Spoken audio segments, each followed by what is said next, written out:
Roll call. Rowe. Yeah. Bagley. Here. Harding. Johnson. Here. Melton. Melton. Palermo. Mr. President. Here. Please rise for the pledge and remarks by Councilmember Johnson.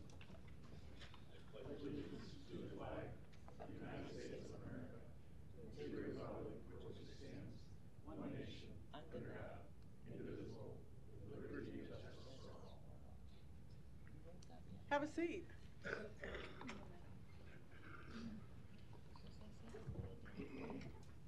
Good afternoon. In honor of Customer Service Week, I would like to thank all of you. I don't know how many of you know the number of projects, services that the city provides on a day-to-day basis throughout the city of Omaha. And you, the customer, have the benefit of receiving those services. So again, in honor of Customer Service Week today, I would like to acknowledge you for being our customer and also express the importance that you play in providing services and being a customer to the city of Omaha. Thank you. Now at this time, I have a proclamation that I would like to do in honor of. Yes, please come forward.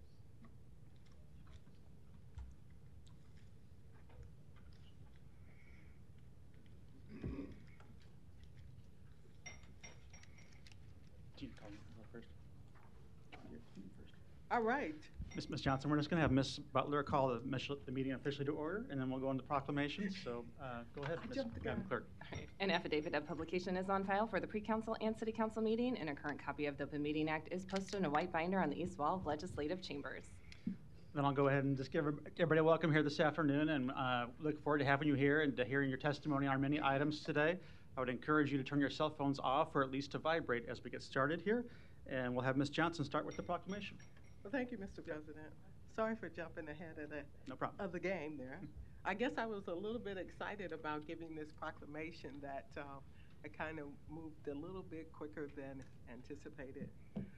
Today we have our pastor here today to accept this proclamation. Whereas St. Benedict of the Moore Catholic Church Bryant Basketball Court and Youth Center opened and was dedicated as the Bryant Cage Center in 1966, located next door to the St. Benedict School, and features 4 large basketball courts along North 24th Street, 2 smaller basketball courts along Burdette, and a playground. And whereas St. Benedict Church opened the Bryant Center Resource Center in 1985 as a separate nonprofit organization offering educational, cultural, recreational, and economic opportunities to improve the well-being and vocation capabilities of North Omaha residents. And whereas the Bryant Center operated a boxing club, a Head Start program, a senior center, and other important activities throughout the year, and continues to be an important institution in the neighborhood. And whereas through hard work and dedication, Minister Benedict Sundiata Menelik has provided and maintained a safe and clean historical area for youth in the city, with no incidents of violence or police calls since its grand opening on July 4th, 2020. Now, therefore, we, the City Council of the City of Omaha, do hereby proclaim Tuesday, October 4th, 2022, as Minister Benedict Sundiata Menelik Day. Thank you. Thank you.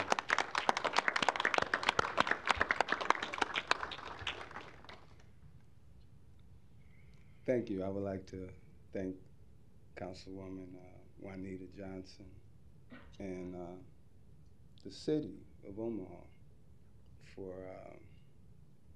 this proclamation. Appreciate it. and we're getting ready to do some great things in North Omaha at the Bryant Center. We've been doing some great things since 2020 during COVID. We were open till 12 and 1 at night, me and Father Vitalis. Father Vitalis is at Our Lady of Lourdes. I'd like to thank him for his guidance, and we're looking forward to doing some great things. Thank you, everyone. Thank you.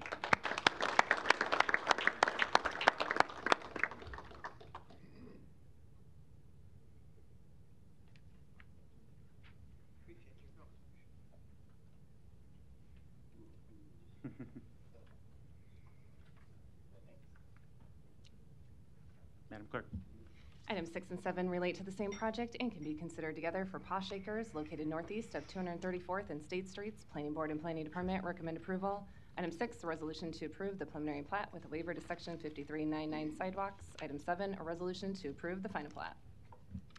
Public hearing and vote on numbers 6 and 7 are today. Proponents, please.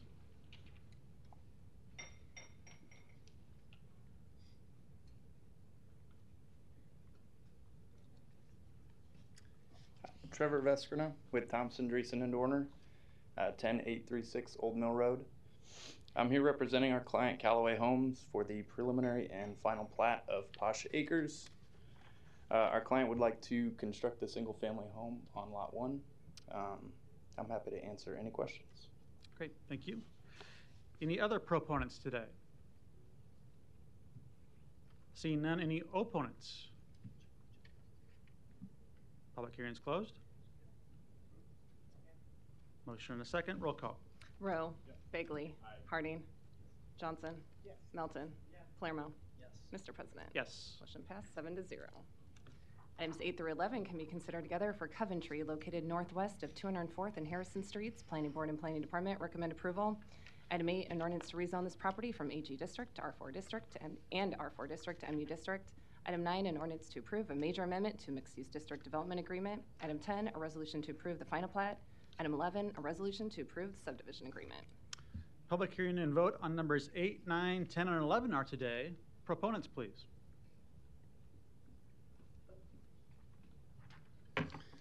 Good afternoon, Council.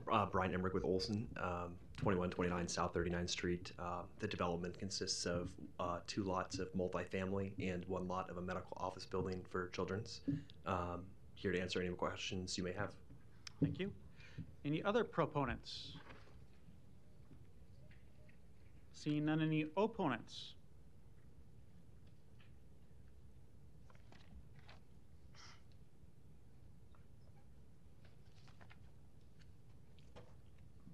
Here we go, Mr. President. Donnie Johnson, the Johnson Equestrian Foundation, North Omaha Concerned Citizen Foundation. I oppose this program for several different reasons.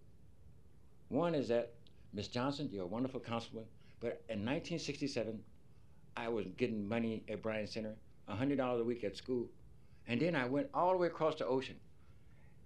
When are we gonna start doing some things that would benefit us more so? I can't spend no certificate. So I don't need certificates. And a day called, back in the day, they said, you're the mayor of the city for the day. Do I get to pay of the mayor for being citizen for the day? That's where we're having problems at. We have a misunderstanding about where our money is going to come from in the future. Now, 204th Street, if you change all this, keep changing, making housing, how are we going to generate revenue? I can't figure this out. House, but not without revenue. We depend on the federal government to pay our housing for the rest of our life. That's a good idea. Thank you. Any other opponents today? Seeing none, public hearing is closed. Motion a second. No further lights. Roll call. Rowe. Bagley. Harding. Johnson. Melton. Palermo. Mr. President. Yes. Motion passed 7-0. Item 12, an ordinance to approve a major amendment to PUR Overlay District located at 3902 Dodge Street. Planning Board and Planning Department recommend approval. Public hearing and vote on number 12 is today. Proponents, please. Good afternoon, Robert Griffith, Camp Joe Johnson Beller at 11440 Weston Road here on behalf of the applicant. I'm happy to answer any questions you may have. Thank you. Any other proponents? Seeing any opponents?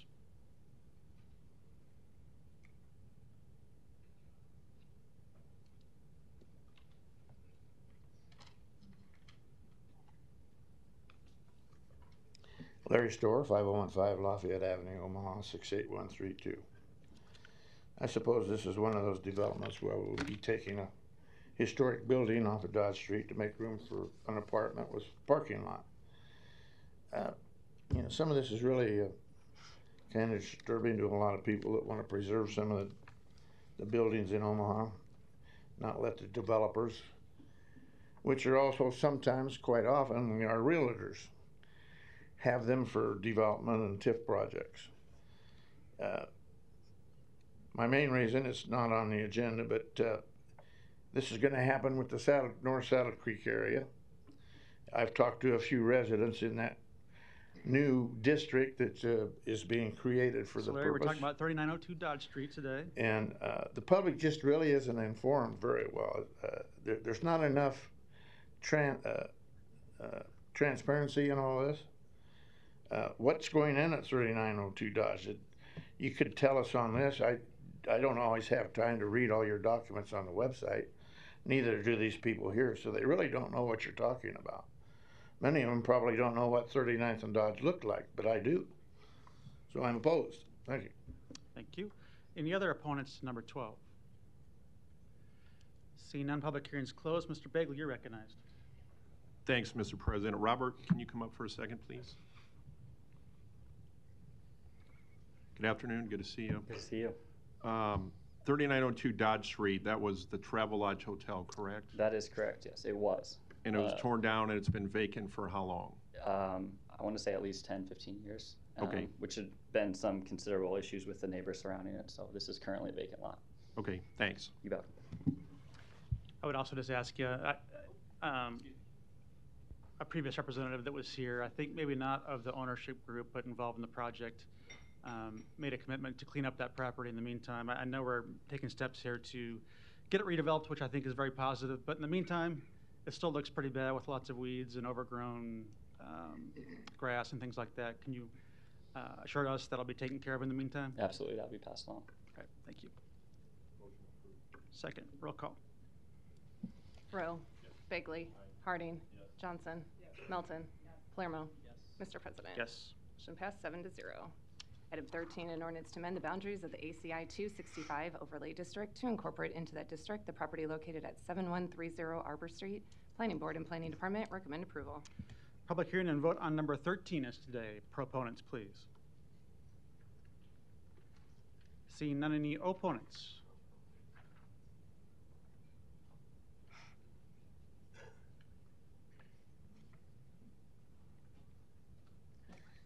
Larry Storr, 5015 Lafayette, Omaha, 68132.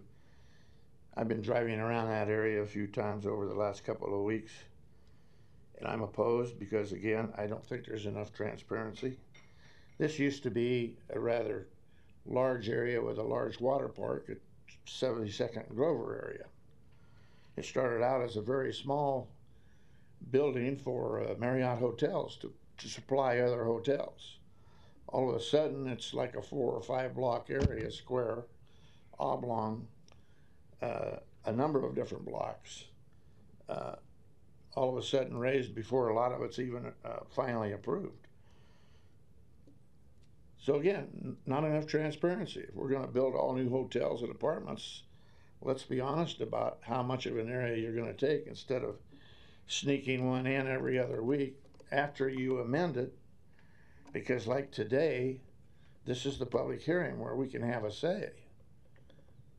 But next week, you'll have an amendment, no doubt, of the whole, which changes things, and the public doesn't get a say in it.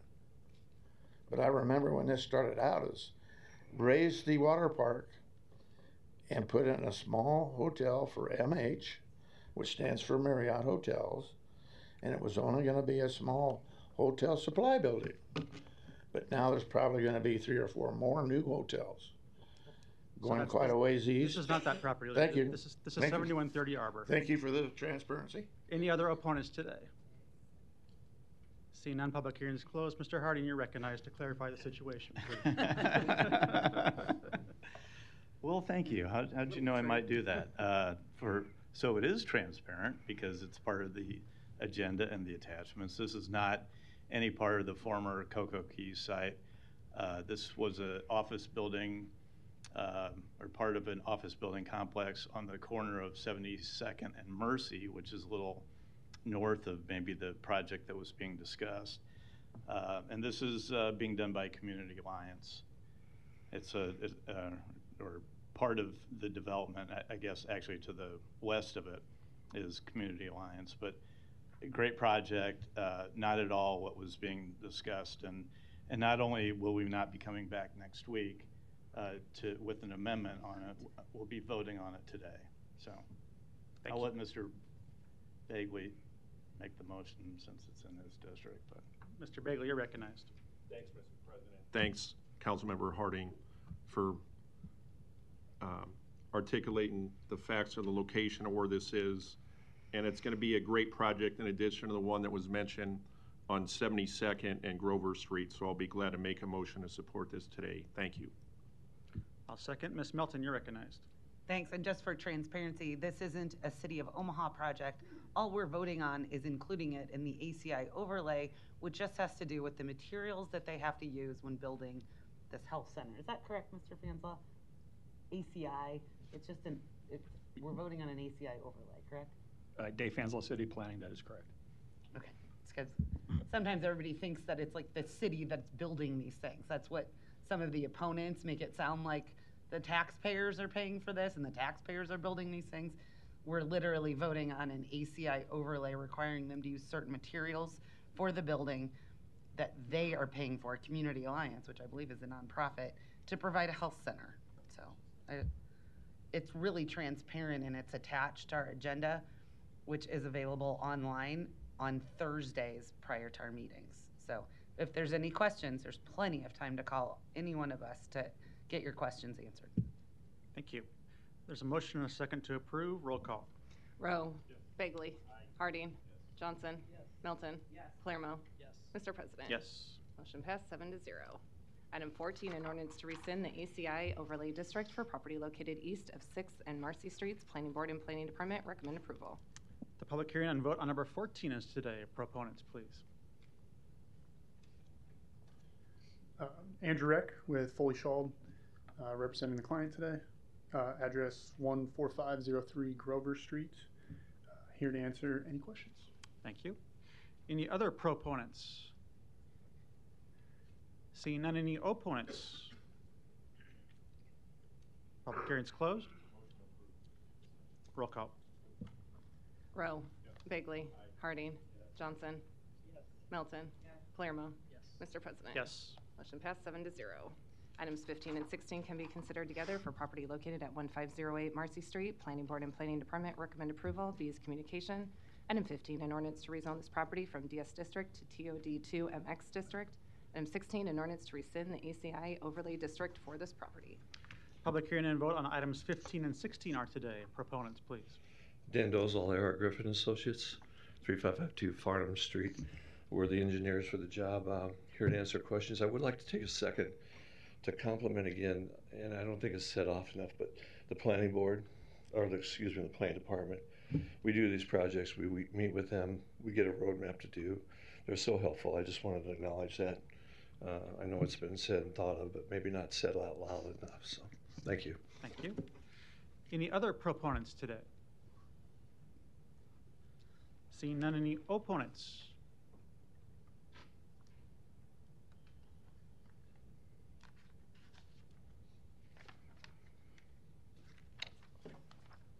Councilman Mr. Frederickson, Donnie R. Johnson, the Johnson Ed Question Foundation, Omaha Concerned Citizen Foundation. That's the problem. The planning department doesn't know what they're doing. Yeah, I know. Any other opponents today? Seeing none, public hearing's closed. Motion and a second. Roll call. Rowe. Bagley. Harding. Johnson. Melton. Palermo. Yes. Mr. President. Yes. Motion passed 7-0. Items 17 and 18 can be considered together for property located at 6201 North 60th Street. Planning Board and Planning Department recommend approval. Item 17, an ordinance to rezone this property from R6 District and R8 District to R6 District. Item 18, an ordinance to amend the boundaries of the MCC Overlay District to incorporate this property into that district. Public hearing and vote on items 17 and 18 are today. Proponents, please. I'm Dwight Williams, 18304 Jones Street, 68022. I am administrative assistant at Shepherd of the Hills Lutheran Church, this property, and Pastor Diana Cool is also in attendance. We are trying to pave part of a graveled parking lot, and the planning board was very helpful in helping us negotiate this rezoning. We can answer any questions if you have them. Thank you. Any other proponents today? Seeing none, any opponents? Public hearing's closed. Motion to approve. Second, roll call. Rowe. Bagley. Harding. Johnson. Melton. Palermo. Mr. President. Yes. Motion passed 7-0.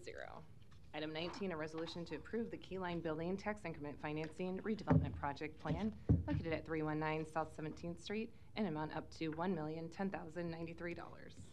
Public hearing and vote on number 19 is today. Proponents, please. Good afternoon. Don Seaton, City Planning. This project is a comprehensive rehab of a historic building downtown, about 61,000 square feet. It's a large building, constructed in 1911. Just one block east of where we're at. We're here, County Courts, and this is the Keyline building, which if you've been eating at Bob's, you probably recognize it more from the streetscape here. As you're aware, probably one of the biggest tenants who occupied about half the building, the Douglas County Juvenile Justice System, has moved out of the building.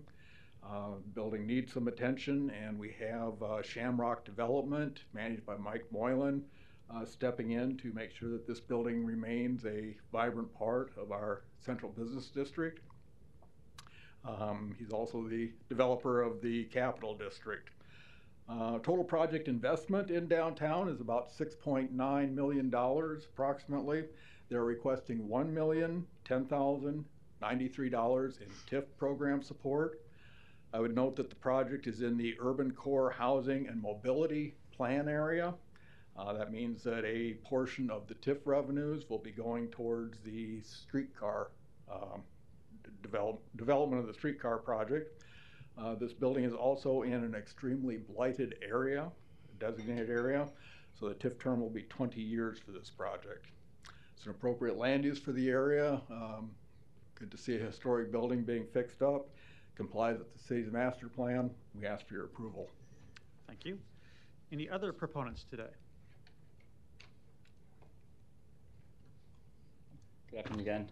Robert Griffith, Lowenkamp, Jobin, Johnson Beller, 11440 West Center Road, here again on behalf of the applicant, Shamrock Development, with me as well as Mike Moylan with Shamrock.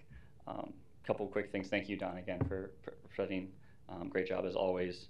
I would just like to note our gratitude to Planning Board staff and particularly Legal Department. I think if this is maybe not the first, one of the first that incorporate TIF projects that incorporates the streetcar, so there's been some things to work out with that, and they've been terrific in kind of navigating that untilled ground. So thanks to them.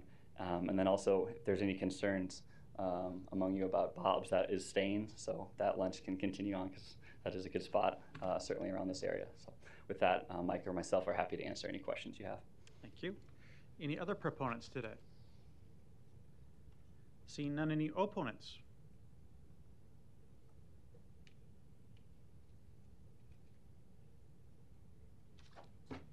Mr. Smith goes to Washington. You remember that, Mr. President? Anyway, Donnie Johnson, the Johnson and Question Foundation, North Omaha Concerned Citizen Foundation. I'd like to thank Mr. Shamrock here who helped me with Need a your job. address too. Yeah, he helped me when I was going through rehab. But back to my point here. Donnie, your address for the record too. Oh, sorry? Your address? 4928 North 52nd, and Mr. Elon Musk said if we get this thing going, we're going to Mars. So you want that address? Not yet. We're getting there. This Keyline building. I understand some of you folks are young, especially you, Mr. Begley. You're a young guy. I understand that. And Mr. Palermo. But 1963, I was coming to Omaha. I come to Omaha with my mom and dad. I had never heard of a flood downtown. Now all of a sudden the buildings downtown are flooded. But Mr. Kiewit and Dugdale, they had us in engineering classes at Macmillan in 1967. So I'm trying to figure this out. Yeah, you guys had a perfect foundation set up for Marlin Perkins in the future to build that new building that they're gonna build down there. But they set the foundation up back in the day. So that's what we did. But my point here is this. If there's water coming in downtown and it get flooded and you're spending all this money in that Flatiron building, we tried to buy it once before. Guess what? They said it's historical. But in the meantime, what about all that water coming from the Missouri River? Key Line building we're talking about, right? No, that's a Flatiron building. Ain't that the Flatiron? It's not the Flatiron, no. 319 I South 7th. beg your pardon. I didn't wear my glasses, and I'm sorry. I apologize. But I didn't wear glasses when I was going to school because when you do the Kingsbury-Moxbury rule, you got to take the glasses off. I don't like to do that. All right, thank you. Any other opponents today? Seeing none, public hearing is closed. Ms. Johnson, you're recognized. Thank you, Mr. President. The opportunity to redevelop this historic building is certainly a huge win. Motion to approve. Motion and a second. Roll call. Rowe. Bagley. Harding. Johnson. Melton. Palermo. Mr. President. Yes. Motion passed 7-0. Item 20, a resolution to approve the Kennedy Square East Tax Increment Financing Redevelopment Project Plan located southwest of 30th and Bristol Streets in an amount up to $1,960,000. Public hearing and vote on number 20 is today. Proponents, please. Yes, good afternoon. Don Seaton, Omaha City Planning.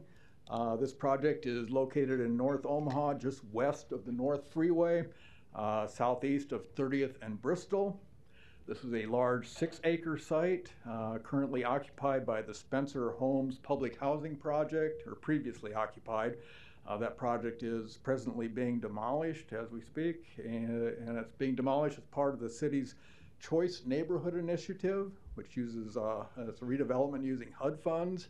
So this TIF project is basically being done in partnership with the city as a city partner. It's similar to the Highlander Phase 4 project at 75 North. It is it's primarily a housing development project, mixed income housing, total of 102 units. 51 of the units are arranged in these kind of greenish structures, a combination of sizes and shapes, single family, duplex, some row homes. The other 51 of the 102 units is located in a mixed-use structure. Have about 1,700 square feet of commercial space on the main level, plus 51 units. These units will be about 1/3 LIHTC units. That's low-income housing tax credits, or they're affordable. Be 1/3 market rate, and about 1/3 replacement units for units and for people displaced by the demolitions. This is just kind of an example of the row house configuration. Here's a perspective rendering of the mixed-use building. The developer is Brinshore Development, LLC, managed by Todd Lieberman. This is here's a site plan for that building. I'm going to leave the elevation up, I think. This total project investment in the neighborhood is about $38.7 million. They're requesting $1,960,000 in TIF support. This is in an area designated as an extremely blighted area, and the project meets the criteria for a 20-year TIF term. Project complies with the city's master plan, and we ask for your approval. Thank you. Other proponents today?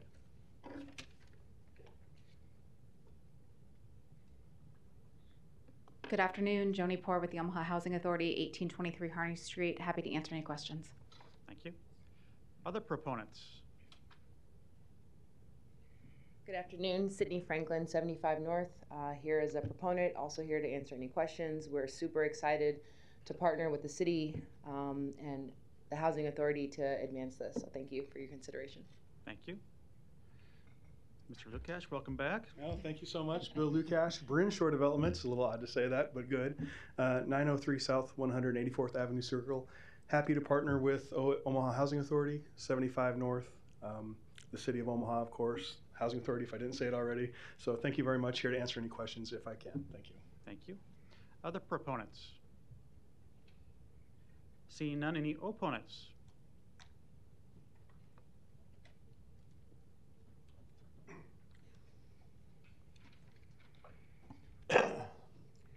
Larry Storr, 5015 Lafayette Avenue, Omaha, 68132.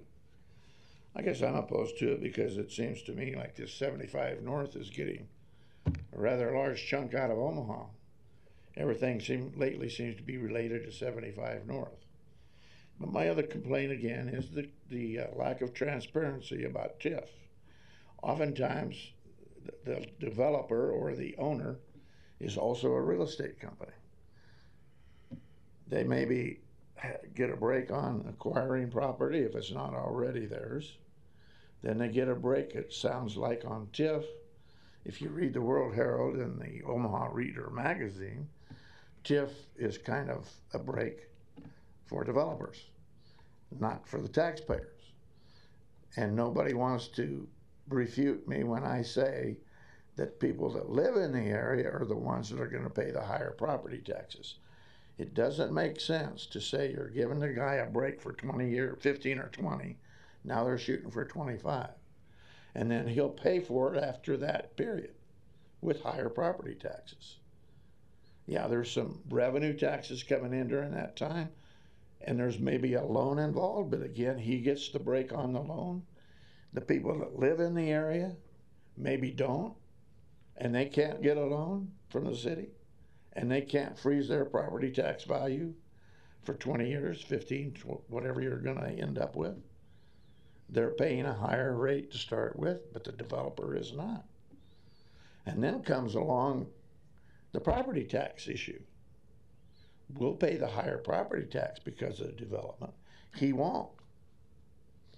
Nice deal for a real estate company, isn't it? The state and the city and the county needs to have a full, open, free, transparent debate as to the truth of that.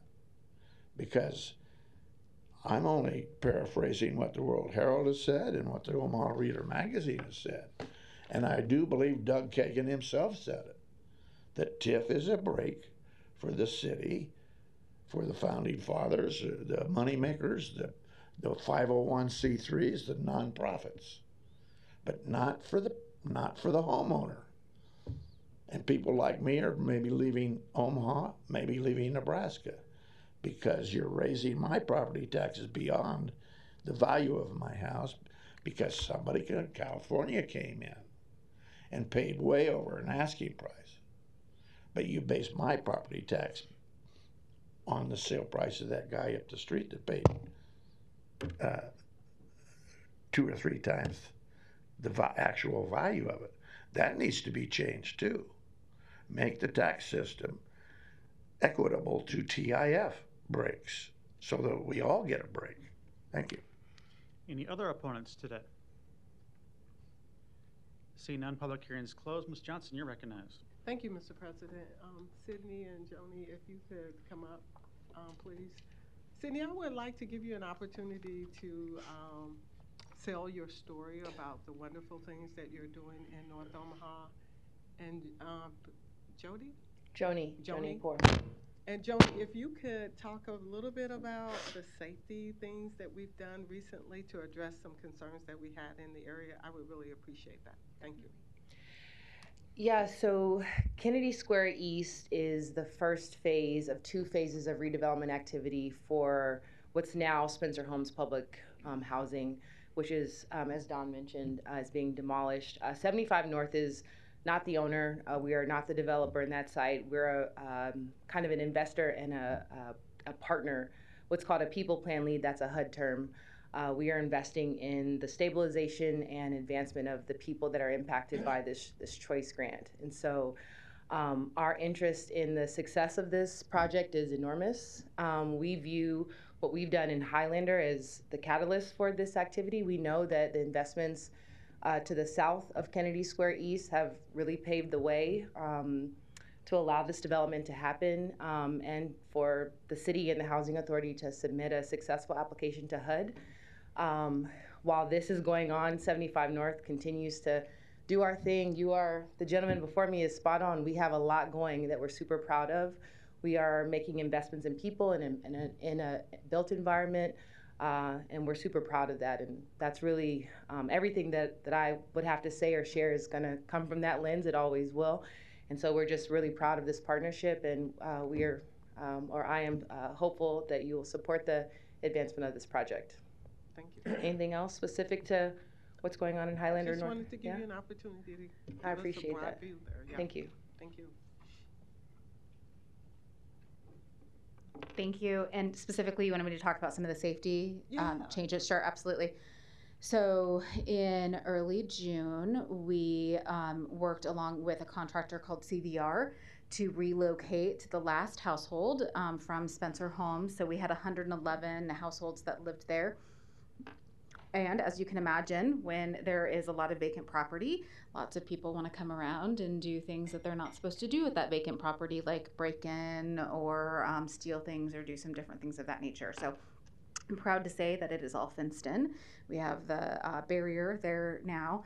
Unfortunately, even though you fence in some of those properties, some people still want to use their vehicles to drive through the gates and other areas.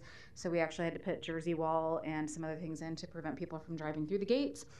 Also, we had some individuals who were coming in very industriously and had headlamps and bolt cutters and things of that nature in. So we have worked very closely with the Omaha Police Department to come in and do some additional patrols in and around the Spencer Homes area as well, to hopefully curb trespassing and some of the violence that was happening on the Spencer Homes site. I think that we have received fewer complaints. If things are still happening, we haven't heard about it. So if it is still happening, we would certainly want the public to let us know so that we can continue to address that. But the police have stepped up patrols. There's a lot of activity if you've been by there. Nearly all of the buildings that are on the west side of Interstate 75 are down. I believe there's only 4 still standing. So also probably as those things progress, it becomes less desirable to be on the site. So I think all of those different changes have improved some safety in that area as well. Thank you. Thanks again, both ladies. I really appreciate all that you're doing to the community there. It's certainly very impressive. I motion to approve. Thank you. I'll second. No further lights. Roll call. Rowe. Bagley. Harding. Johnson. Melton. Palermo. Mr. President. Yes. Motion Thanks passed again. 7-0. Item 21, a resolution to approve the 48th and Dodge Tax Increment Financing Redevelopment Project Plan located southeast of 48th and Dodge Streets in an amount up to $10,750,000. Public hearing and vote on number 21 is today. Proponents, please. Sydney is much taller than I am. Anyway, yes, good afternoon. Don Seaton, City Planning Department. 48th and Dodge TIF project. This site probably should be fairly familiar to all of you. It's been looked at a few different times. This project is an assemblage of 13 parcels. All of the existing buildings will be demolished, mostly single-family homes along Douglas. Although the building that's on the local register, the local landmark, the Pittman building, it will be retained. And this is a view looking kind of southwest. See the Pittman building, it will serve as kind of an amenity building for the apartment complex that is being proposed, and also the leasing office.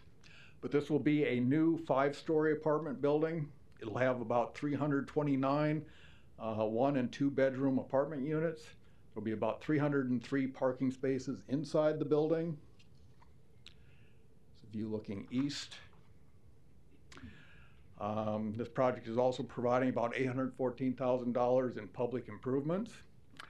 The developer is 4647 Dodge LLC, managed by Jared Hollinger. Total investment in the neighborhood is $82.3 million. They're requesting $10,750,000 in TIF program support. I would note that this project is in the streetcar influence area of the Urban Core Housing and Mobility Plan. So they will be contributing a portion of the TIF revenues that are generated by the project into the streetcar system. This project meets the required criteria for our TIF program. It's an appropriate land use for the area, complies with the goals of the city's master plan, and we ask for your approval. Thank you. Other proponents today? Thank you, Don. Good afternoon, Michael Sands, 1700 Farnham Street on behalf of the applicant. With me is Zach Reinhardt as well from the development group. Don outlined it pretty well. One thing I'd like to point out is on those renderings, we actually have some new ones that I'll forward to the city that look really sharp and even kind of incorporate the Pittman building even more. And that'll be really kind of the front door of the development and be really nice. Happy to answer any questions. We think it'll be a great addition to the area and what is now, some pretty dilapidated structures. So we respectfully ask for your approval. Thank you. Thank you. Other proponents? Seeing none, any opponents?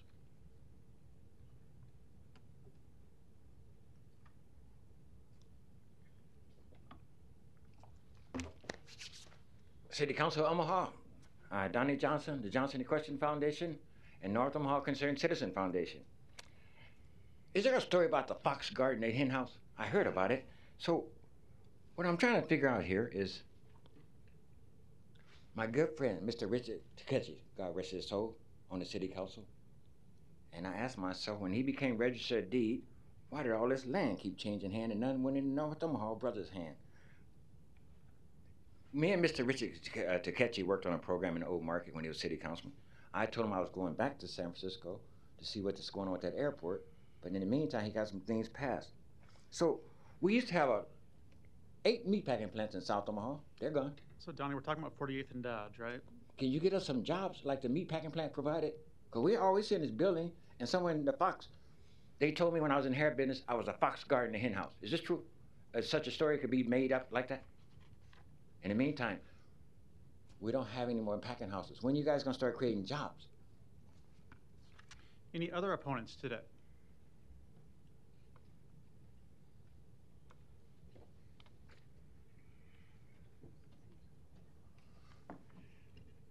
Larry Storr, 5015 Lafayette Avenue, Omaha 68132. I'm opposed to this for a lot of reasons. I'm losing my view of Dundee for one. For a second one, it looks like you're moving from Saddle Creek clear to 50th and Dodge. It wasn't very long ago that I spoke about that, and you were probably going after my favorite gasoline station at 50th and Dodge. It looks like you are moving that way to try and justify the big Moby monster up and down that we don't see very many people riding. I have seen a couple get off at 49th and Dodge with one of the new apartments that you did build. Now we're filling in the area from Saddle Creek overpass to there. It says southeast, but what you don't say on this, unless everybody wants to look it up, is 1 block south of there. There are 3 houses that have been somehow miraculously abandoned and let run down. But there's trash all over the porches and everything. And there's some neighbors that are already upset with the traffic on that street, 1 block south, from the apartment buildings that have gone up just a couple of blocks west, including some very expensive condos in the area of $400,000 and some thousand. Not real affordable. But then there's the area a little further south and east of that will tie in exactly with the South Saddle Creek development. And not too far from the poor folks there in the area of Pacific and Mayberry that are being told that their properties are being taken. So you can have a project that goes down to Dodge Street from 50th, down a hill, cut through their properties and put a sidewalk in. They don't want to pay for it. They don't want an alley and a street. So that many more cars from these type of apartment buildings are going to be coming right past their properties, and they're being asked to pay for it. Or are they being driven out? They're already tearing buildings down there. They're going to go downhill here pretty soon. This is going to happen on 48th and Dodge. I think the citizens are getting fed up because most of them in those areas do not actually get talked to about it. I went visiting around Dundee the other day. A lot of the people there along Saddle Creek Road haven't been to meetings, didn't hear about them. But it's going to get done. You watch. It'll be next week or the week after. And then you change it with an amendment and do something else that we can't talk about. So I'm opposed to it now while I can. You're going to ruin Dundee. You're going to ruin our view of the area south and west, east. Have you asked all the businesses along there? Yeah, of course, some of them, like Susie Buffett's Theater, would be in favor of it, but probably not the gas station, probably not the donut stores and the arts and crafts and antique stores on the corner of 50th. But it is coming. You're getting there closer to them every day. Thank you. Any other opponents today? Seeing none, public hearings closed. Mr. Begley, you're recognized. Thanks, Mr. President. Michael or Zach, can you come up for a minute, please?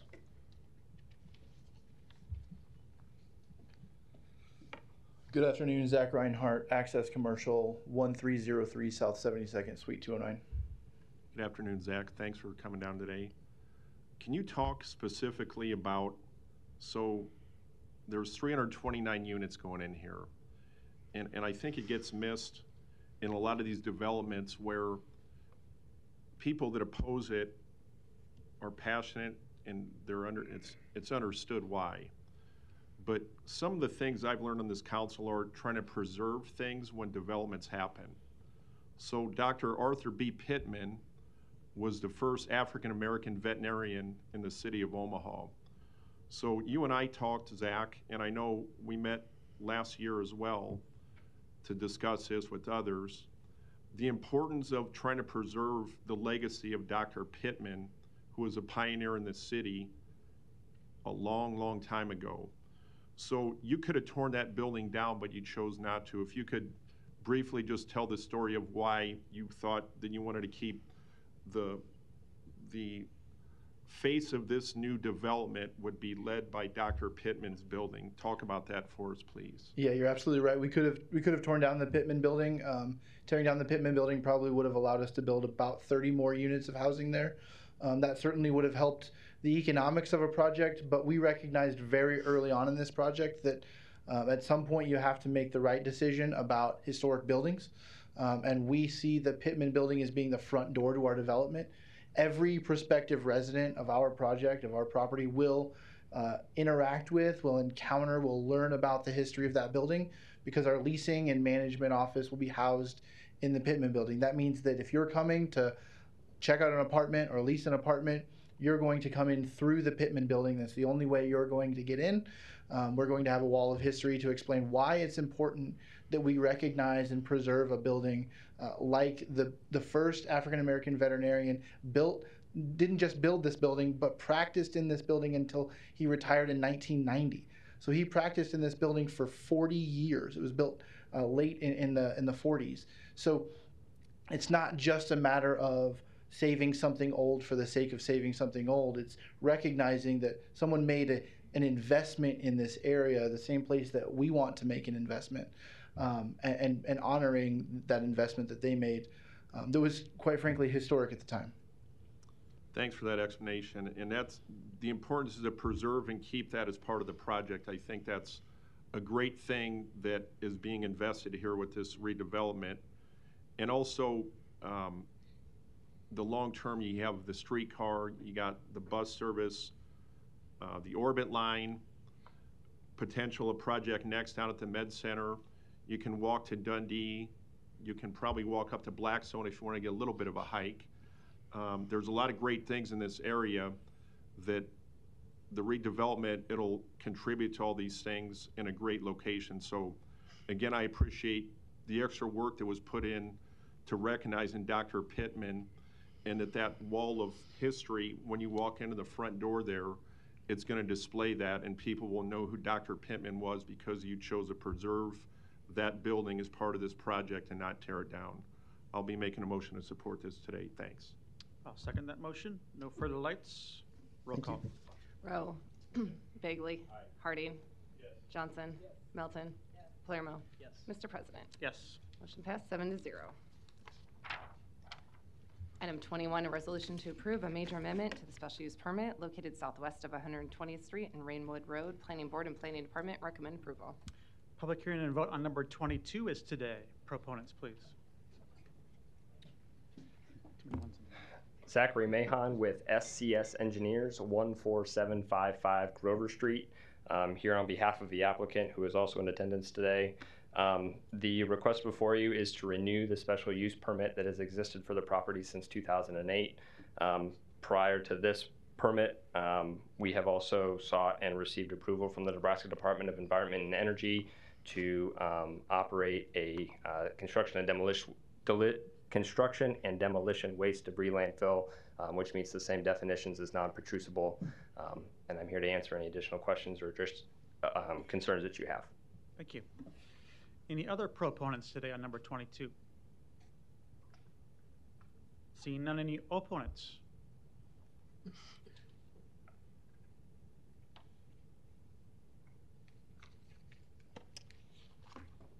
Been sitting so long going through all these behaviors.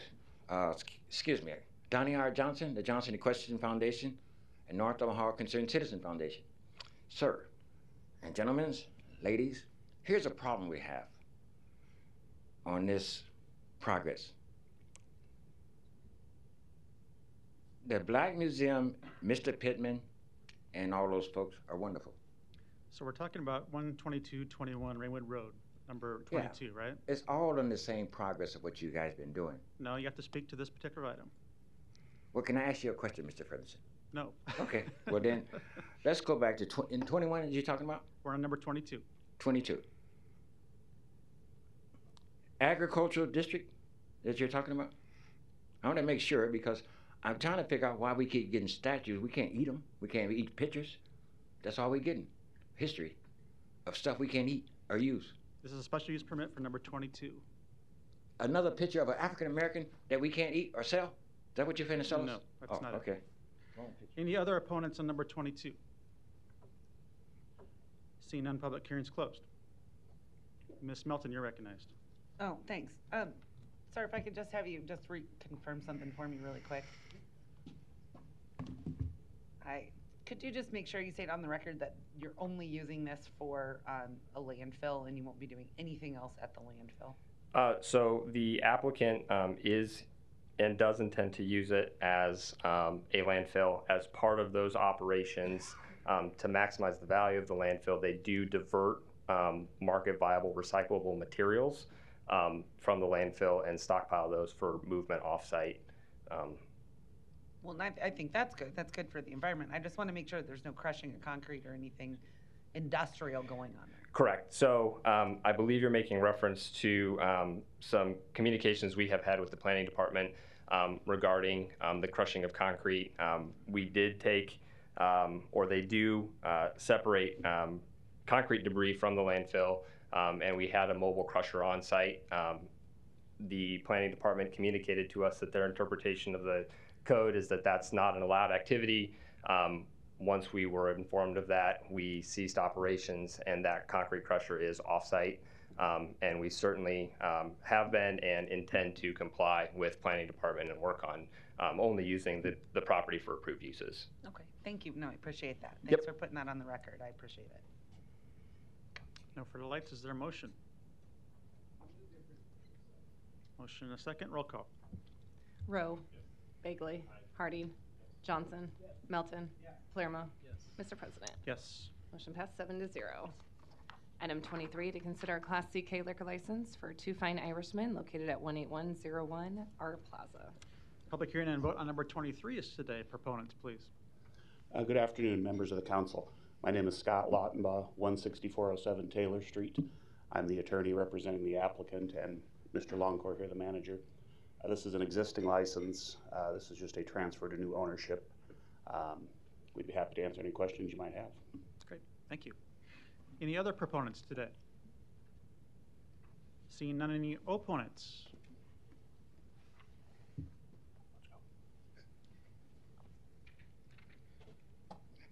I've been wanting to wrestle a lawyer for a long time. He'd be a good one to start with.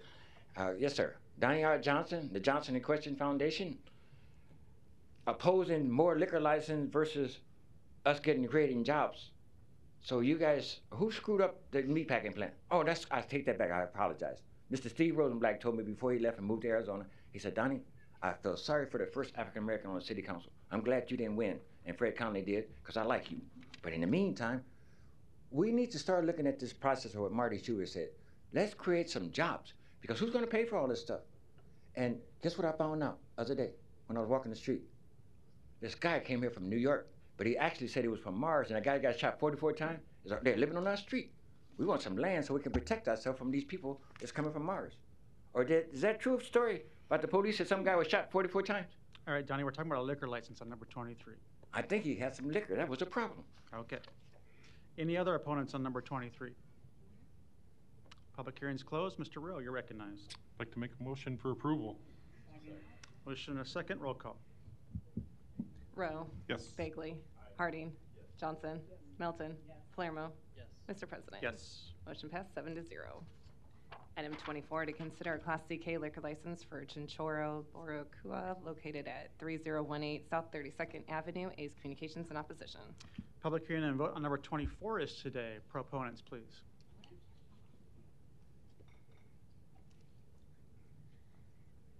Good afternoon, everybody. My name is Ellie Bershal. I'm the owner of Chinchorro Boricua, 1318 South 32nd Avenue. I'm here to answer any question. Thank you so much for consideration. Thank you. Any other proponents today?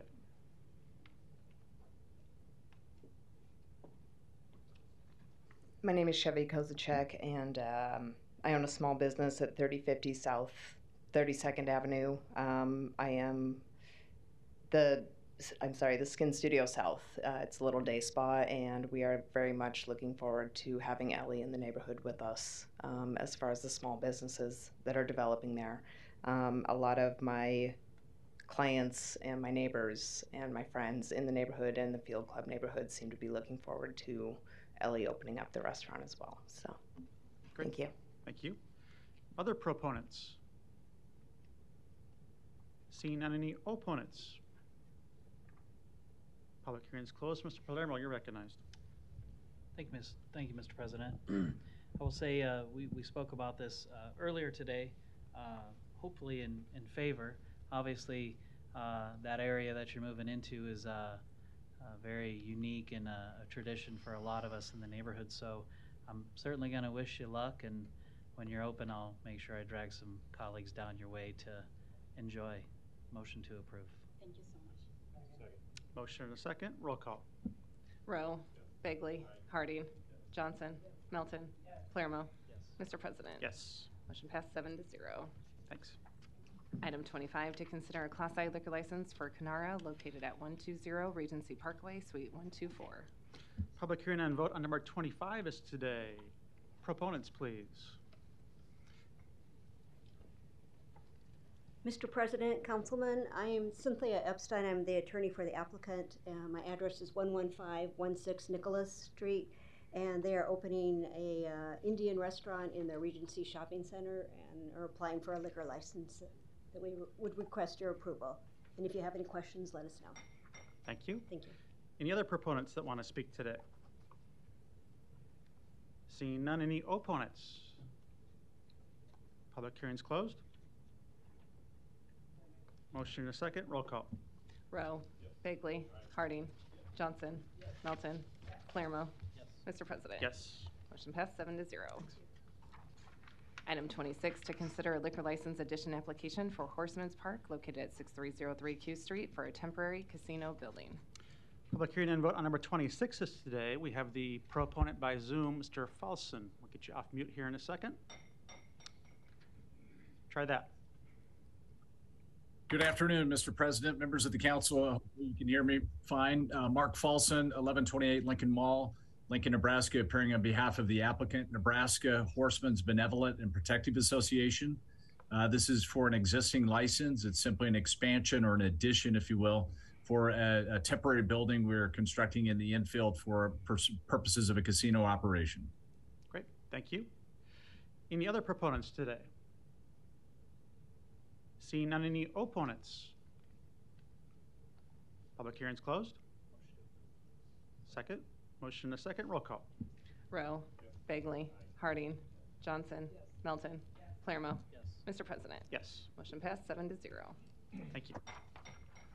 Consent agenda. Any member of the City Council may cause any item placed on the consent agenda to be removed. Items removed from the consent agenda shall be taken up by the City Council immediately following the consent agenda in the order in which they were removed, unless otherwise provided by the City Council Rules of Order. Public hearings on agenda items number 27 through 31 were held on September 27th. No further lights. Motion and a second. Roll call. Rowe. Bagley. Harding. Johnson. Melton. Palermo. Mr. President. Yes. Motion passed 7-0. The public hearings on agenda items number 32 through 44 are today. If you wish to address the City Council regarding these items, please come to the microphone, indicate the agenda item number you wish to address, identify yourself by name, address, and who you represent, and if you are a proponent or an opponent, I will note for council members that we have proponents available for questions on number 32 and 33. And I will ask Mr. Kiedis to come down to provide some information on number 35. Just get us started here. I was interested in this particular agenda item myself, realizing it talks about Omagro and purchasing some polyethylene bags, I think, to package the yard waste that we have and that we're recycling. But I was also going to take this opportunity to give you a little bit of time to update folks on the Omaha Grow program and then also the upcoming yard waste pickup collection times. Sure. Jim Key, Public Works Department. So the Omaha Grow season, we'll say, for the fall season does begin here at the end of October. October 24th is when that'll begin. That'll go through the week past Thanksgiving, so December 2nd is when that'll wrap up. And during that time period, residents can place an unlimited number of compostable yard waste bags at the curb on their day of collection. That material will be separately collected and brought down to our Omagrow facilities for composting. This particular item, number 35, is for purchasing the polyethylene bags that we package the finished compost into. So this is the means to get the finished product to the residents so that they can place it in their gardens or their yards or wherever they're using it. So we typically, I think last year we went through around 60,000 bags. We've already gone through 40,000 this year, so this is just kind of replenish that supply so we can continue to package the material and get it out to the local vendors so that residents and their consumers can pick it up. I know it's a popular product. How is the, what is the status of our Omagrow operation and the outlook for product this fall? The outlook's very good. I mean, we're collecting material currently. We have a lot of residents that self-haul down to us. The spring season yielded quite a bit of yard waste to our facility. November is our biggest time of year when we get the most material because that's when leaves are falling. And so last year we saw around 4,000 tons just in November. So for a total of that year around 6,500 to 7,000 tons. So this is our November, our fall season will be our bulking up time when we get most of our material.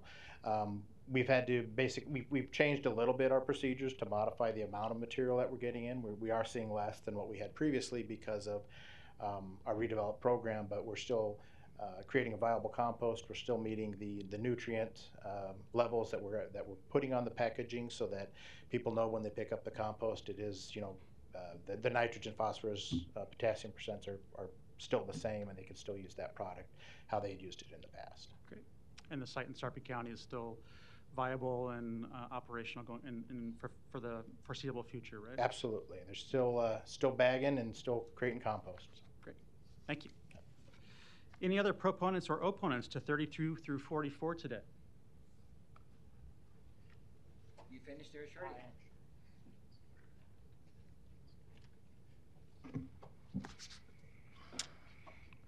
Donnie Johnson, the Johnson and Question Foundation, and North Omaha Concerned Citizen Foundation. I realize some of you folks are very young. So which item are you testifying to, Donnie? Let's start with number 32, Mr. Dan Lynch area down in Florence, when he was state senator. You know that guy? That's not Florence. That's 130th and West Center. Yeah, but they stole his name, Kelly. Kelly Tires down there at Florence. They've been stealing a lot around here, this satellite. Who's going to pay for that? See, we're trying to figure this out. Dan Lynch, he's out of Florence. And Kelly, are they the same people? You have to speak to a specific agenda item, Donnie, number That's 32 what I was through trying to tell 44. you guys. Maybe it'd be a lot more helpful if you guys wasn't so young. Under Mr. Dan Lynch program, and Florence and Kelly here, and the Kinos, that's not bringing any money in, and all the Jersey Shoremen are shutting down casinos, and you guys are still moving in a direction, and we're trying to figure out why Nebraska got in casino business and Keno when everybody's shutting them down. And we're trying to figure out if you guys are going to ever start passing out medical marijuana license for us African Americans. Any other testifiers on these items today, 32 through 44? Seeing none, public hearing's closed. I'll second. Roll call. Rowe, Bagley, Harding, Johnson, Melton, Palermo. Mr. President. Yes. Motion passed 7-0. Items 45 through 47 can be considered together for agreements with Union Pacific Railroad.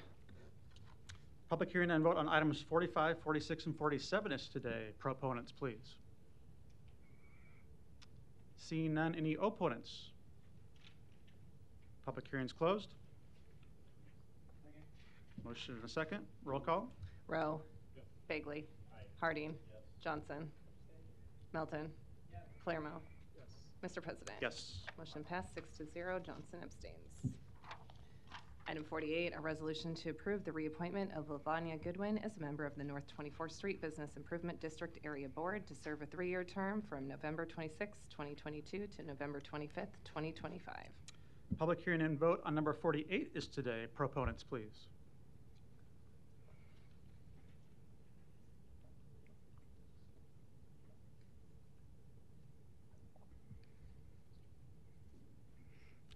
Pastor Lassiter, welcome. Thank you. Good afternoon. Ralph Lassiter, Pastor Emeritus, Mount Moriah Baptist Church, 2602 North 24th Street. I stand in support of item number 48, the reappointment of Ms. Lavanya Goodwin to the North 24th Street Business Improvement District Association or Area Board for a 3-year term from November 26, 2022 until November 25th of 2025. In November of 2019, I was invited to a community meeting that was hosted by Habitat. And at that meeting, there were approximately 85 members of the North Omaha community representing businesses, property owners, residents, and renters of properties. At that meeting, information was shared about the possibility for the creation of an entity that I was somewhat familiar with, and that was the development of a business improvement district. I say that I was familiar with it because previously, as an employee of HDR, I had served to help the Downtown Improvement District develop its strategic plan. At that meeting, information was presented. The question was asked, who's interested in serving to develop a business improvement district for North 24th Street? Only a few individuals indicated that they were interested. As a pastor and as one who's concerned not just about the spiritual health of individuals who live in North Omaha, but also their economic and social improvement, I volunteered to participate. Work occurred and the BID was approved by this council. The work that has been accomplished occurred only because of the leadership of Ms. Lavanya Goodwin. I provided a letter to each of you. It is, or could be, displayed on the screen by the individuals who are able to handle such. Essentially, as you can see, Ms. Goodwin led the BID in the development of strategic plans, led the development of specific goals and objectives, and since those objectives have been created, we've actually achieved an amazing amount of progress in those areas. North 24th Street is cleaner. The rate of crime has decreased, and we've made significant progress in terms of creating an environment for the development of new businesses. One of the things that is underway now that you will probably hear more about in the future is a streetscape plan that will, in a very transformational way, change the very nature of North 24th Street. It'll make it more walkable, it'll make it safer, it'll make it brighter, it'll make it more attractive to businesses and residents. Because of all of those things and all those actions on the part of Ms. Goodwin, I stand in support of her reappointment. Thank you for listening. Thank you. Other proponents today?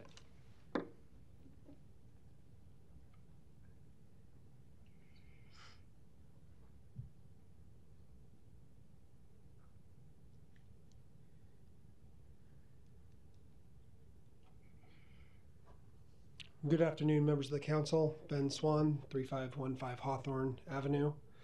I had the opportunity to meet with Lavanya Goodwin and her husband Dan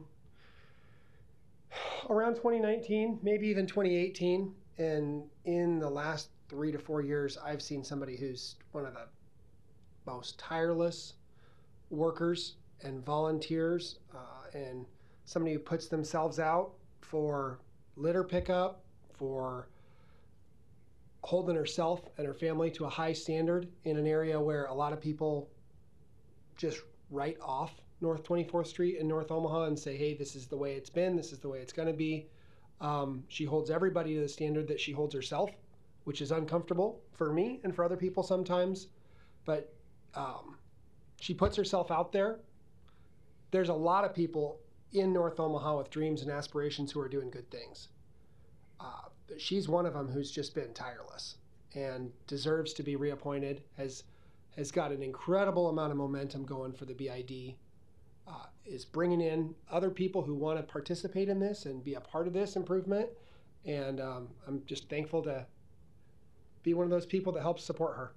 Thank you. Thank you. Other proponents today?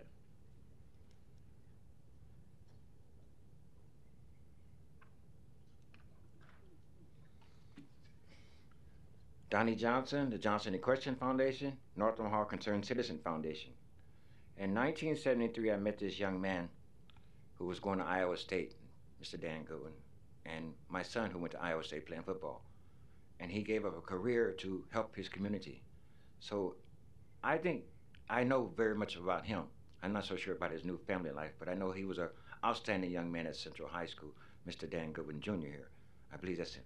But in the meantime, I like to support this. I think some of these programs that I ran into back in the 70s, and he gave up a career at Iowa State to work with the community, is a good sacrifice. Now my son, he left Iowa State because one of them Iowesians gave him a black eye. Other proponents here today?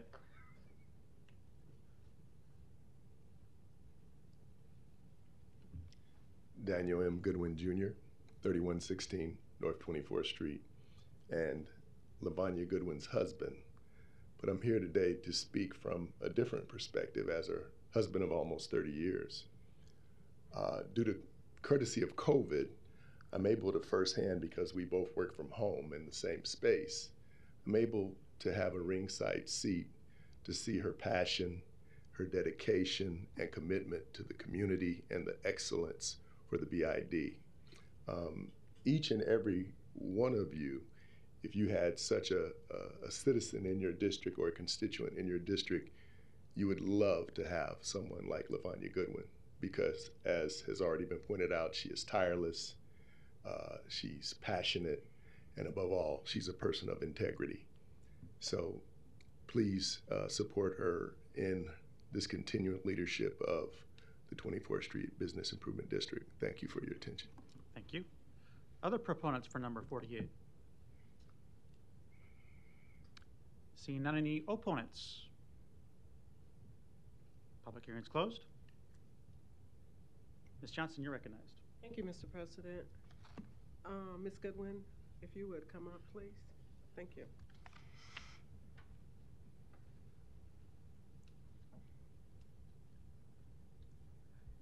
Good afternoon, Lavanya Goodwin, 3116 North 24th Street. Thank you. Ms. Goodwin, I just wanted to acknowledge your work on the corridor, and thank you for the tireless time that you spend in the area. And I will go ahead and motion to approve. Second? Thank you. Motion and a second. No further lights. Roll call.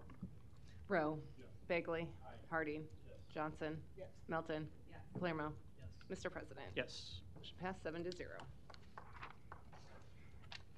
Item 49, a resolution to approve an amendment to the Crossroads subdivision agreement. Public hearing and vote on number 49 is today. Proponents, please. Seeing none, any opponents?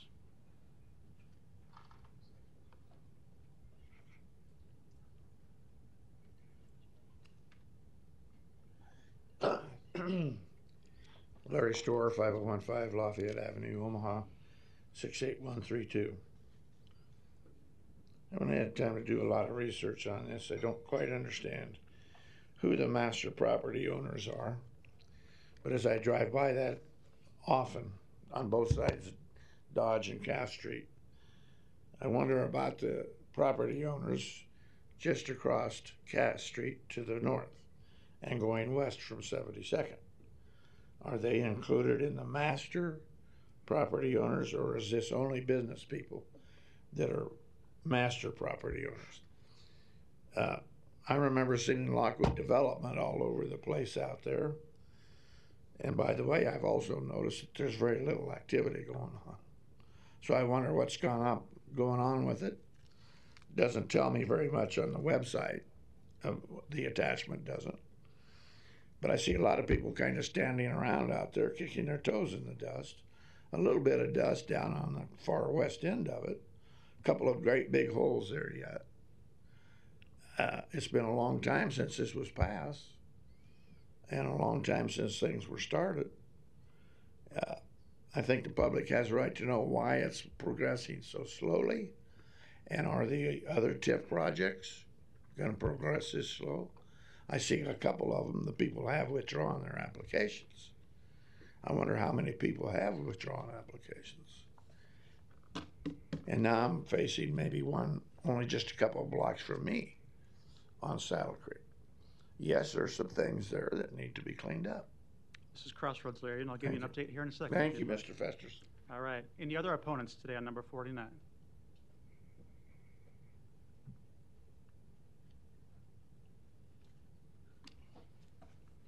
Donnie Johnson, 4928 North 52nd Street, Omaha, Nebraska. The Johnson Equestrian Foundation and North Omaha Concerned Citizen Foundation. My cousin, the Italiano, says we should drink no wine until it's time.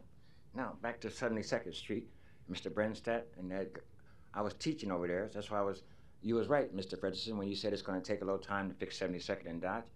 But what I was concerned about is, I think I'll hold that thought, because I think you was on the right page when I look at 72nd, and I wondered two things. When Mr. Brenstadt, Governor Brenstadt, was appointed to governor of China, and the students that I was teaching over at that area, I'm asking, are you guys investing heavier over here? I was teaching over there on 72nd to the international students. They said Brenstadt over in China is putting a whole bunch of money. Ain't none of my business, but I'd like to ask you a question about that story about we should drink no wine till it's time. Johnny, it's got to be about Crossroads, number 49. Come on. The Crossroads? You ain't figured that one out yet? All right.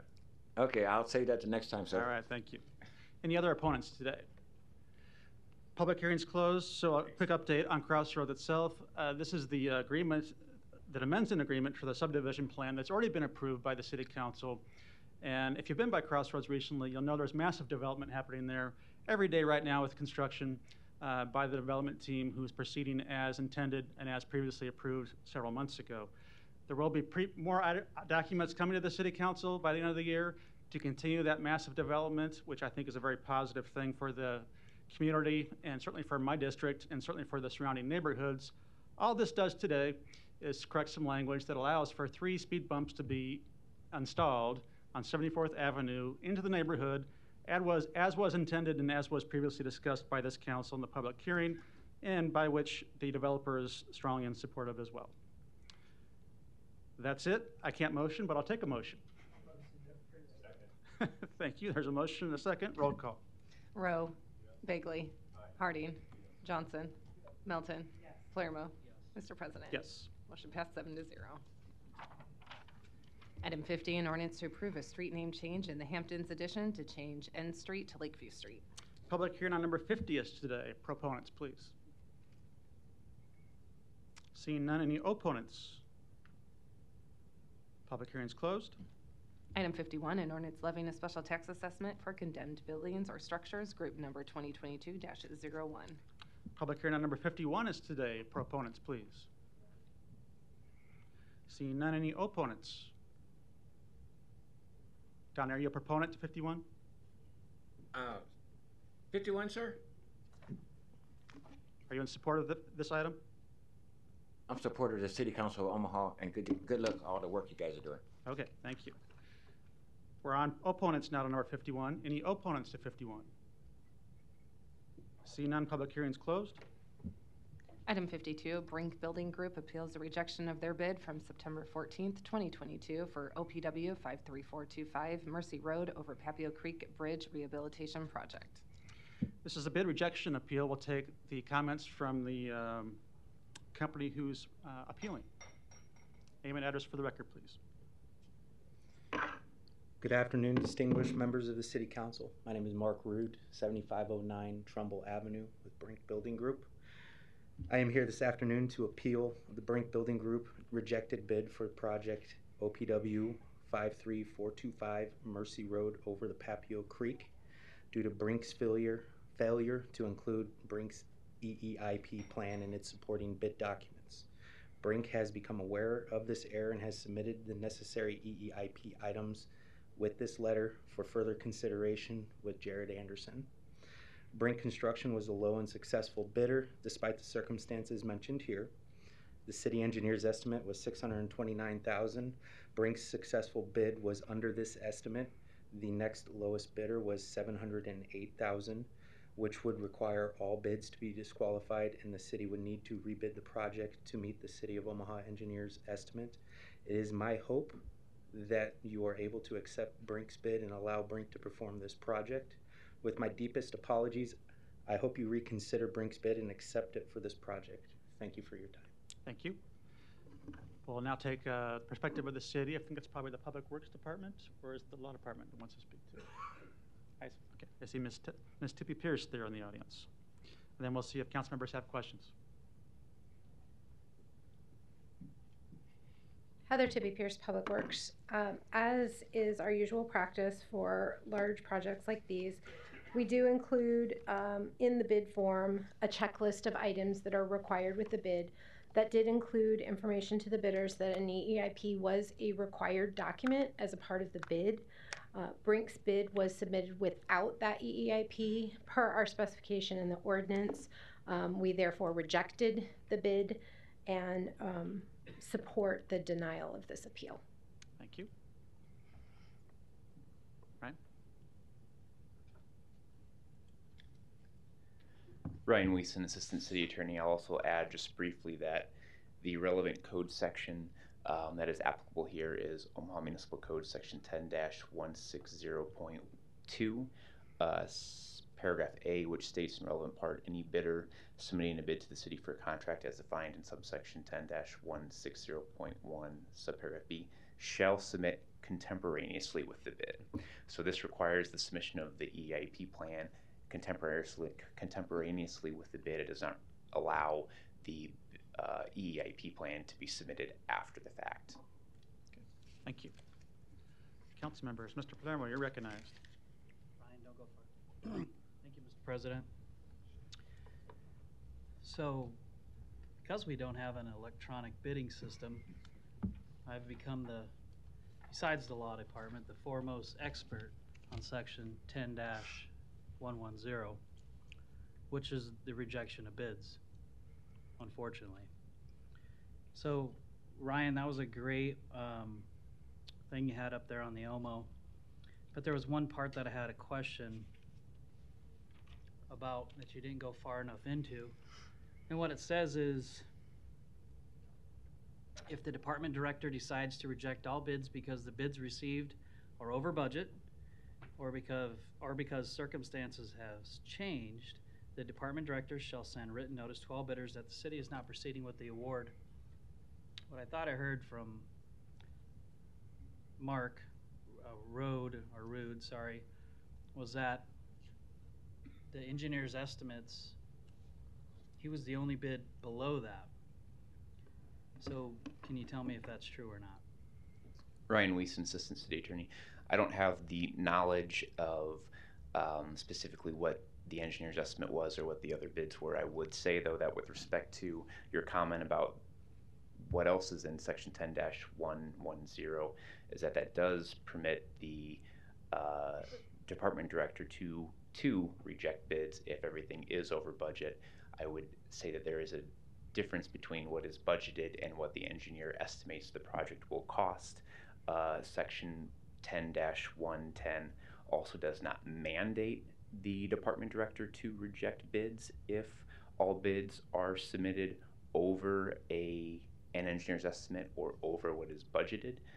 The director has the discretion to perhaps move money around where is possible, or if bids are submitted and they are just barely over budget, the department director could proceed with that award subject to mayoral and council approval. So Section 10-110 does not mandate the rejection of bids if they come in over the engineer's estimate.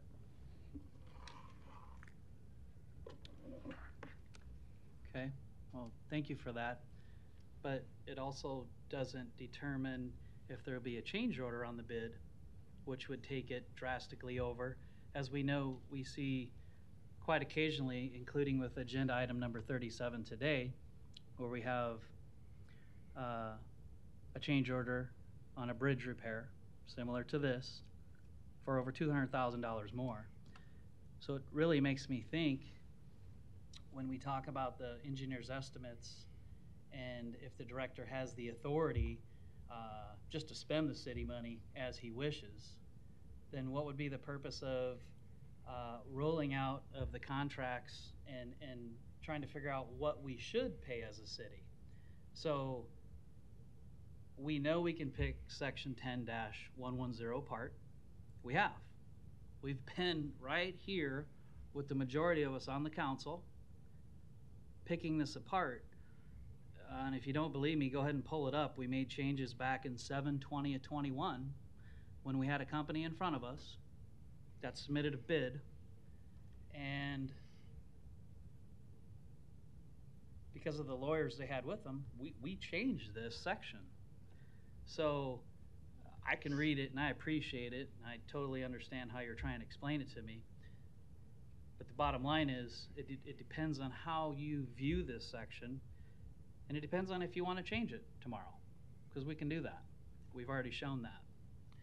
And then when we look at the EEIP not being included, then we have to determine, was it a substantially defect or was it a minor defect? I don't see it in here. So because I don't see it in here, I don't know what part it would fall under. And if it was a minor defect, then why wouldn't I ask if it's over what we want to pay as a city, then reject all the bids and bring it back to save $90,000. Let me say that again, to save $90,000. This isn't just to say it, it's to actually save money. This is real money. This is a bid that we're going to approve or not, but we could possibly save $90,000. So would anybody from Public Works like to correct me on what I just said if it is not right?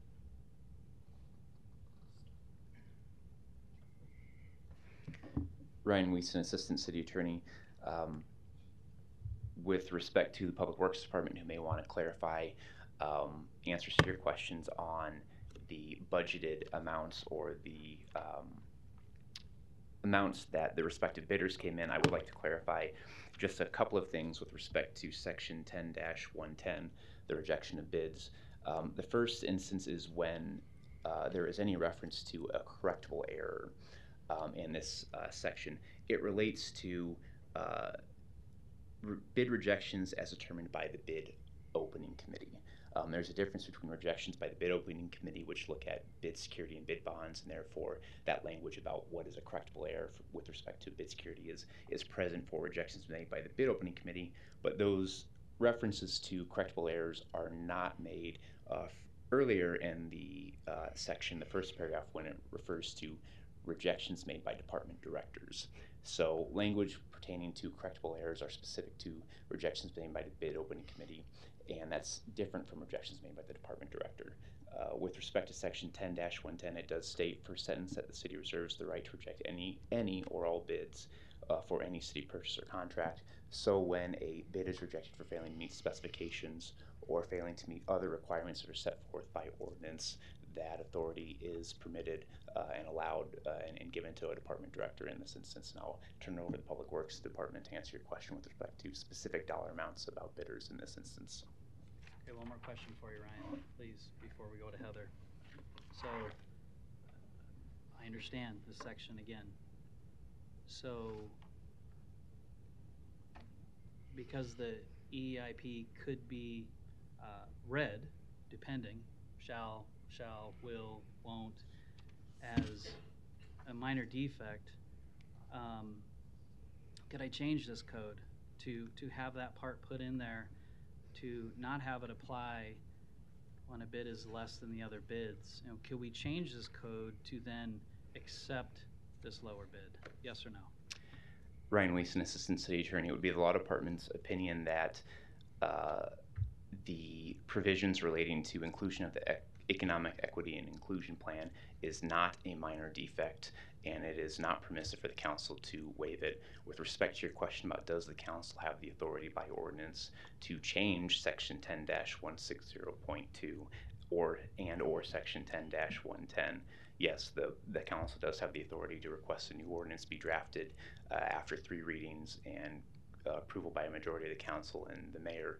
Those sections could be changed to allow that to be a plan that could be submitted after the fact or could be a correctable error. I believe that could probably be done. Okay, thank you. Heather, please. Heather Tibby Pierce, Public Works. So there was 2 questions, if I understand, at hand. One is regarding the amounts between the bidders. And just for the sake of clarity, I do, and I know this is really tiny print and I apologize, but I do a form with every bid evaluation for our department indicating all of the required documents and securities, et cetera, for the bid in comparison to each vendor, as well as their price and then responsiveness and then subsequent rank. So when it comes to this bid, there were a number of items that were required at the time of bid, and I have a copy of Brink's bid form that they submitted. And you can see in their bid form, as is standard language, all of the items in Article 7 that are attachments to the bid. These are the items that are submitted with and made a condition of the bid. And you can clearly see that the EIP is listed there as to be provided by the bidder. That was not provided by Brink Building Group. These are items, EEIP, participation in the AIF, the Responsible Contractor Compliance Form, the SEB. These are all items that are required by ordinance. We would not consider any of these to be minor defect if missing. Something that might be required as a part of the specification, by example, this certificate of compliance form, maybe that wasn't filled out quite right and we requested more information, that might be a minor defect. But these items are all required as attachments to the bids to at least be addressed. And as we continue through Brink's bid, you can see here the SEB form was attached and completed. The certificate of compliance form was attached and completed. The RC1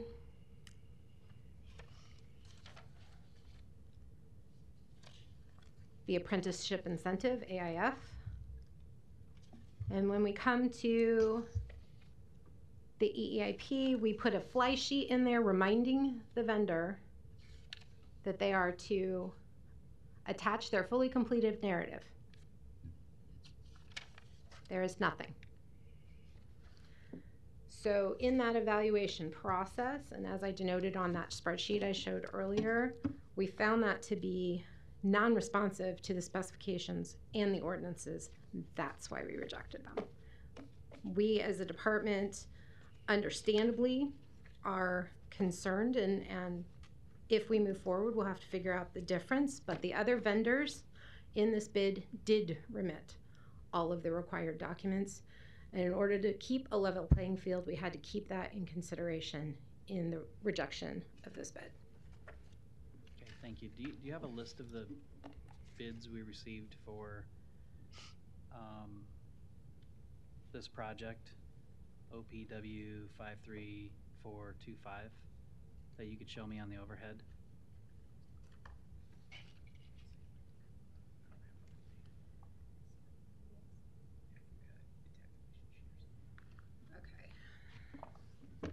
So I have the high level, I don't have the detail, but I do have the high level tabulation.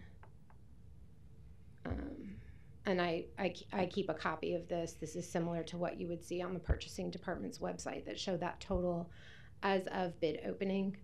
And then when we go through and do the line item tabulation through our software, it will correct any prices based on extension errors, because per our specification, unit price controls. So I will indicate any corrections on this sheet, and as you can see, there was a slight correction with Brinks with bid. So their actual bid value based on unit prices was $615,908, and then we had JMN at $708,900, Brana at just over $1 million, and Iowa Civil at $1.2 million. So regardless of how this goes, thankfully there's one fairly close. Otherwise, this would cost the city of Omaha $400,000. So back to the part of section 10-110, rejection of bids.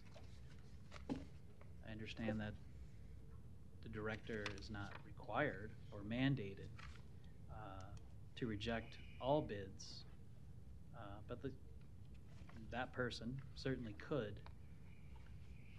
What is the estimated cost for this project? What are we saying as a city we would like to see? And if anybody's over this, then we certainly have the option to reject these bids. I mean, I've seen it in front of us before where we've rejected every single bid. So I know it does happen. I'm just wondering about this particular agenda item. Heather Tippy Pierce, Public Works. So per the engineer's estimate, in our planning processes, we had estimated around $630 for this bridge rehabilitation project. When we receive bids that are over estimate, as Mr. Wiesen alluded to, the department and the department, our department and the finance department can work together to look at the sum total of our projects, where maybe, if we're using bond funding for these types of projects or bridge rehabilitation projects, if a project is a little over, there might be another project that's a little under, so we can kind of do that cost accounting that way to accommodate overages. If it's beyond the tolerance of the finance department and the department director, we can and have rejected all bids.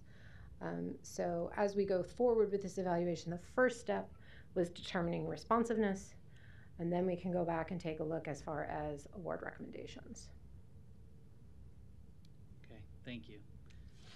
So here's where we're at for Brinks.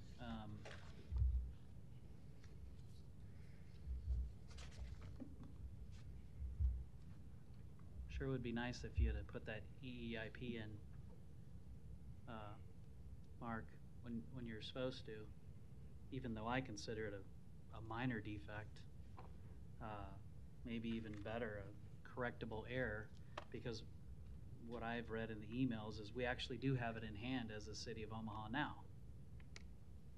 But and we've heard that these possibly are over, and it's really disturbing to me when I know I approved one today that's a change order on a bridge, similar, for $200,000 more. We all did. 37. So I know it's going to cost $90,000 more, and I wonder what the change orders will bring forward. I guess I'll have to really pay attention. Continue to bid for the city. Hopefully, by the time you put in another bid, we'll have an electronic bidding system, and it won't let you go any further. It's going to stop you. It's going to stop you and say, either put it in here or you're not going to be able to put a bid in. But I still stand by my minor correctable error, and I'll be voting against this. Thank you. Thank you. Mr. Harding, I believe your light's on. And I was also just note that Mr. Kuzi, I believe, has his light on if you want to recognize him at some point. I'd be more than honored to recognize Mr. Kuzi first. Matt Kuzi, Law Department. I just wanted to reiterate or say, Mr. Wiesen made this point, but I think maybe I'll phrase it in a different way. When we're talking about minor defects and correctable errors and substantial noncompliance, the issue with this particular bid, and again, Mr. Wiesen pointed this out, so I'm just, I guess, saying it in a different way, which lawyers are prone to do.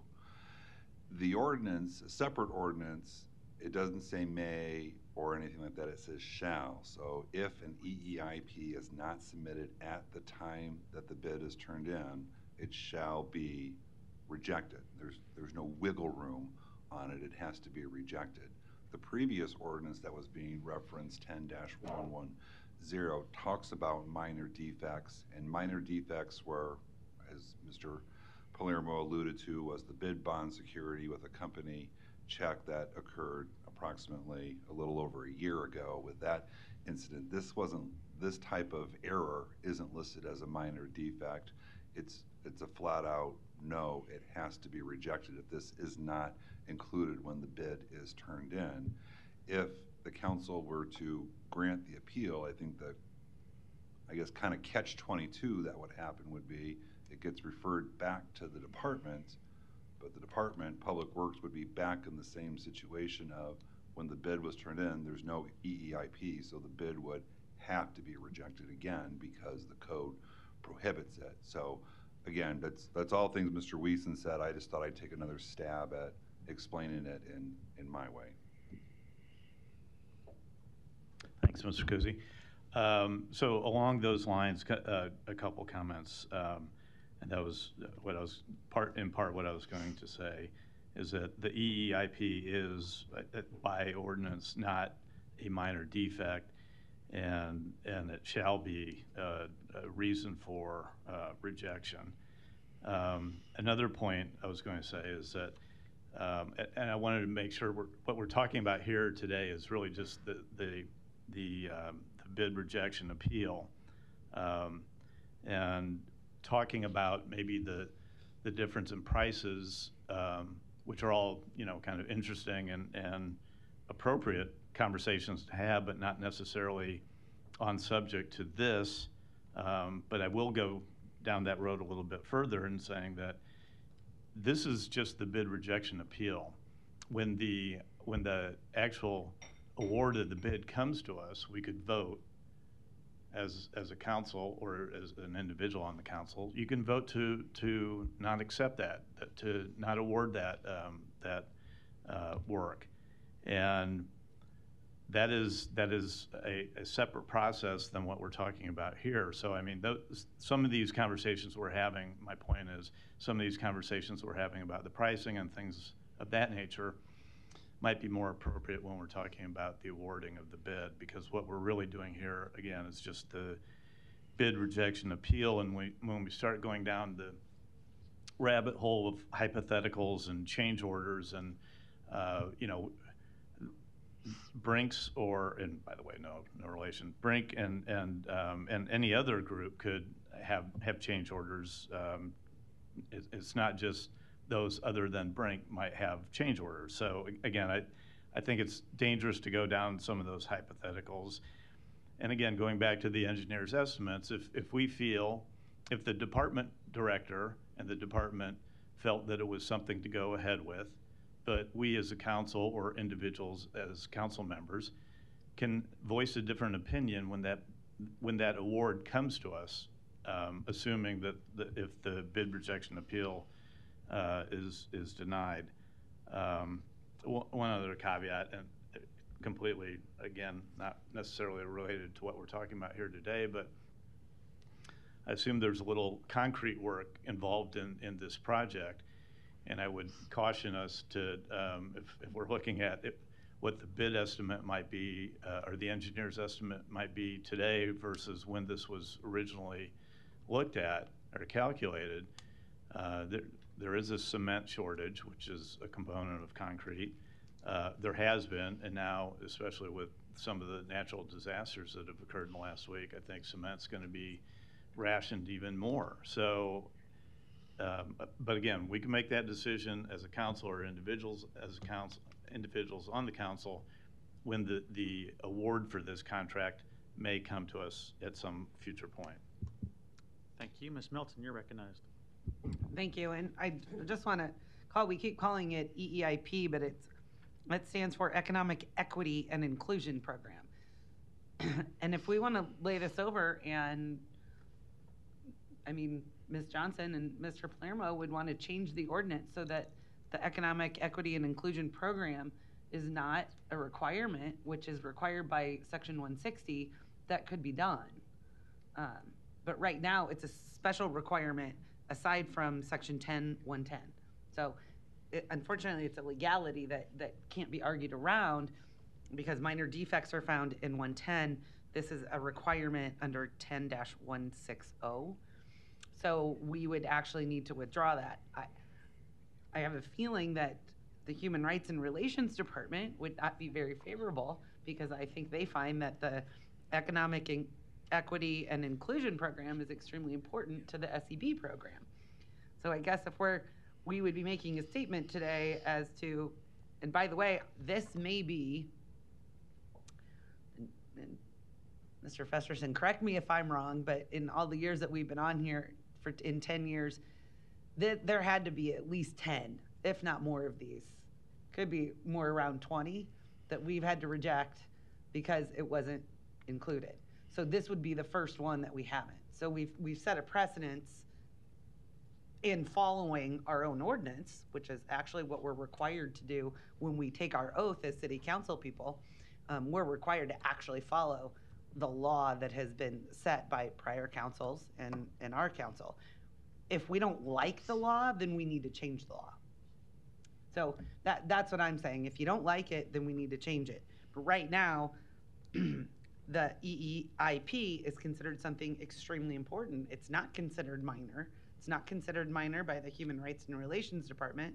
It was not considered minor by the council when we were passing this as a requirement and as part of the SEB program. We've talked about making changes to the SEB. I don't know that that's one you necessarily want to make, and I'm not going to have an opinion on that one right now. But if you want to say that having an equity and inclusion program is minor, we can change it, and we can say that it's not something that's required to be included.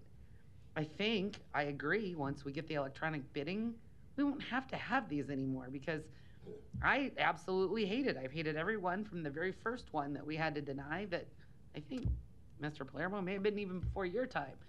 I don't like this, but we have to have requirements and we have to follow the requirements. And by the way, we have to be equitable and fair to all the bidders. So we've denied all the other ones before.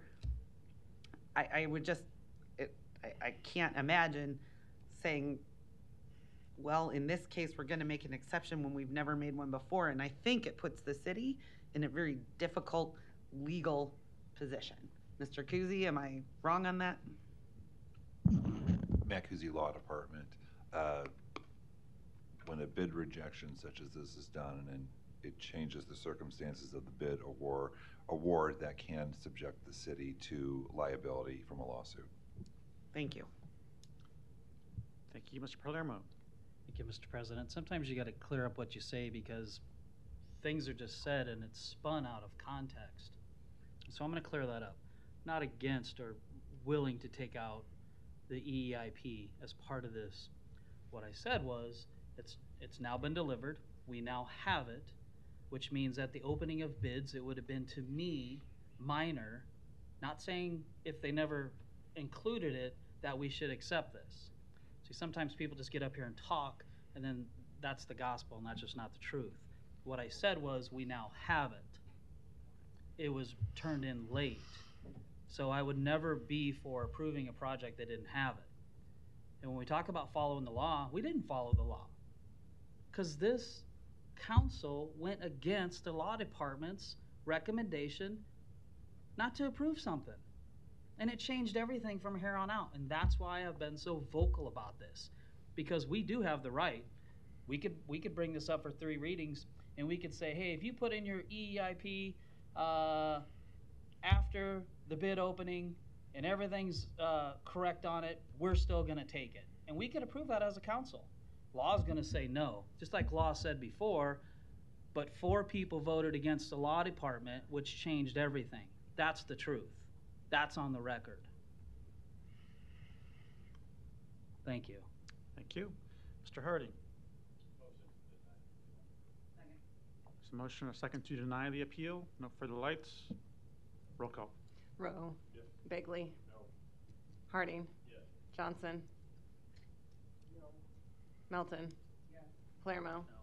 No. Mr. President. Yes. Motion passed 4-3. Non-action items, items 53 through 85 do not require public hearing or city council consideration at this meeting, but will be placed on a future agenda for public hearing and or vote. The reason for non-action is noted after the item on the agenda, as well as the date the item is expected to appear on agenda for consideration. Second. Roll call. Rowe. Bagley. Harding. Johnson. Melton. Palermo. Yes. Mr. President. Yes. Motion passed 7-0. Meeting is adjourned at 3:52.